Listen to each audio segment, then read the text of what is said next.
maybe as an American, maybe you, like me, and I admit I'm one of these people, maybe you look at what's happening in your country as we begin to falter and fall, and you say to yourself, I'm really bummed, I hate this, I don't want this. That's fine that you feel that way. I'm glad you feel that way. I feel that way. But you should also understand this. It's the year 2023. Okay, what does that mean? When did the country start? 1776. Where does that put us? Almost 250 years, right? About that 250-year mark. You know how long, historically, most significant empires last? 200 to 300 years.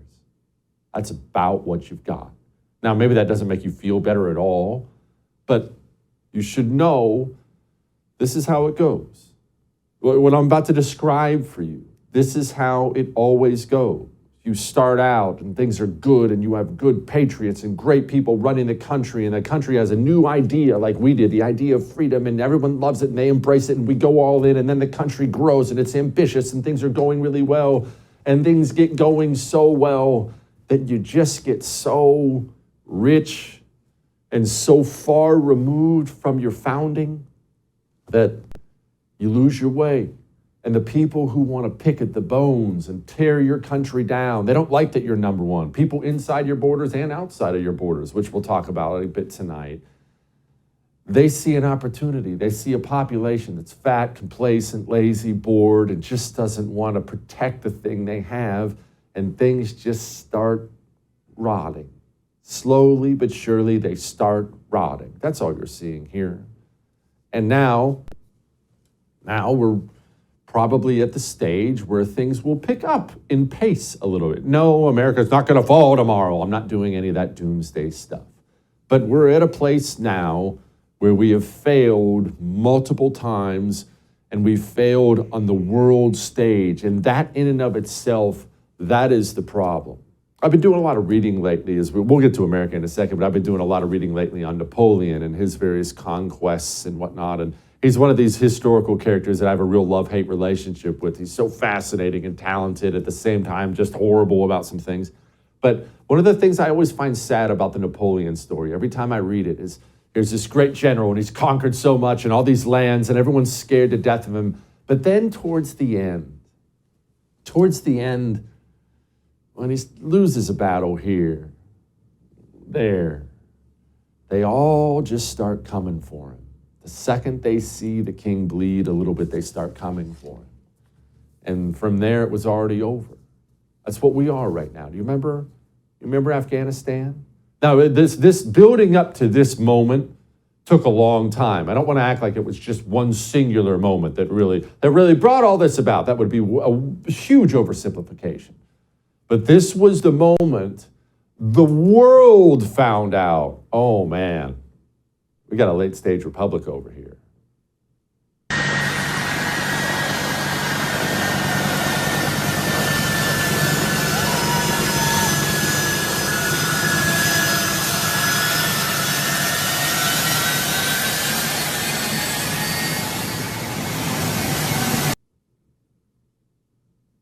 You see, it's one thing to fail. It's one thing to embarrass yourself. It's another thing to do it publicly. If I go home tonight when I'm done doing the show for you, and I walk in and I'm eating dinner and I'm walking around the house and I accidentally stub my toe and I stub it so bad I trip and fall and bang my knee on the ground, well, that sucks, right? That's not fun. That hurts. A little bit of humiliating, but not that big of a deal. It's just me at the house, maybe the wife and kids. If I, however, have to go give a speech somewhere in front of 10,000 people, and I do that when I'm walking out on the stage, that's a whole different problem entirely. It's one thing to have some embarrassing things happening within the borders of your nation. It's another thing to have each and every country on the planet look at their television screen and watch you stub your toe and bang your knee and fall flat on your face and embarrass yourself. Afghanistan, the disastrous withdrawal, that was America sending the bat signal to the world that we ain't what we used to be. I told you this back in 2021. You should feel embarrassed on behalf of your nation because we look terrible to the rest of the world right now. There's not a way to put it. This is an international embarrassment.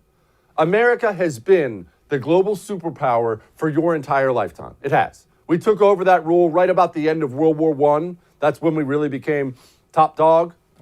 And we've been top dog ever since. That's about 100 years. The world is looking right now, and they're asking, are they still top dog? I mean, this is not what the top dog does. This is what some fading power does.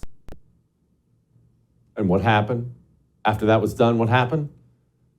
Russia goes marching into Ukraine about 15 minutes after that happened. Now we're mired in a crappy war there. And look, other nations know it. And again, back to the Napoleon thing, this is one of the things I notice every time I read about it, how they just start, they're trying to feel him out, the other nations. And they're trying to figure out, is this the same guy who never loses a battle? Am I about to lose here? And so what they really try to do is they start just poking him in the ribs a little bit. Just kind of like you'd be with like a rabid dog you're trying to get away from. Just kind of poke him with a stick and back away. Is he going to get me? Well, that's what they're doing with us right now. Just trying to feel us out, see what we're made of. Remember when the Chinese sat down just after Joe Biden got elected, sat down in front of the Secretary of State and essentially told him, you ain't running things around here anymore. So let me say here that in front of the Chinese side, the United States does not have the qualification to say that it wants to speak to China from a position of strength. Ow. You don't get to talk to us from a position of strength.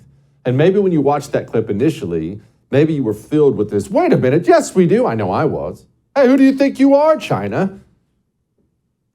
Maybe we were wrong. Maybe we were wrong. After all, not only did they just fly a spy balloon from coast to coast, from the Pacific to Atlantic here in the United States of America, embarrassingly, the President of the United States met with the press and said he wanted it shot down, but they told me no. Briefed on the balloon, ordered the Pentagon to shoot it down on Wednesday as soon as possible.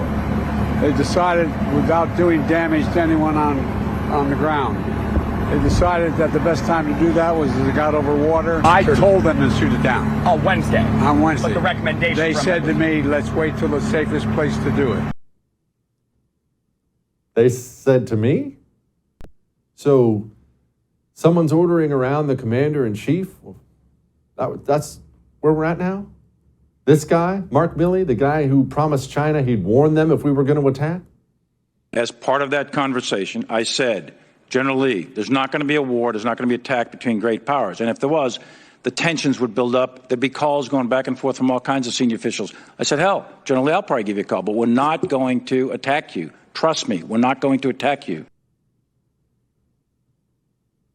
A late-stage republic. And, you know, there are a million examples. I used Napoleon off the bat. Maybe Rome is a really good one, too. Just that you have this gigantic juggernaut superpower who forever could dictate terms to whatever country they felt like dictating terms to. If Rome said jump, you said how high. And then internally they were rotting, and this took place over a long period of time. And then eventually these various tribes, from the Huns to the Vandals to they start picking at the bones and picking at the bones and poking at the ribs and poking at the ribs. And soon what's happened is you've let the world know that the unstoppable, the great juggernaut, isn't really a great juggernaut anymore. The great juggernaut eventually becomes painted rust. And once the world finds out that the great juggernaut is painted rust, you're in a lot of trouble because they remember all those years they weren't number one, and they want to come make sure you remember how you treated them. Support the First TV today and get instant access to exclusive specials like Who is Ron DeSantis, the history of FBI scandals, and America's worst presidents. Visit thefirsttv.com/support or download the First TV app to become a supporter and start watching today.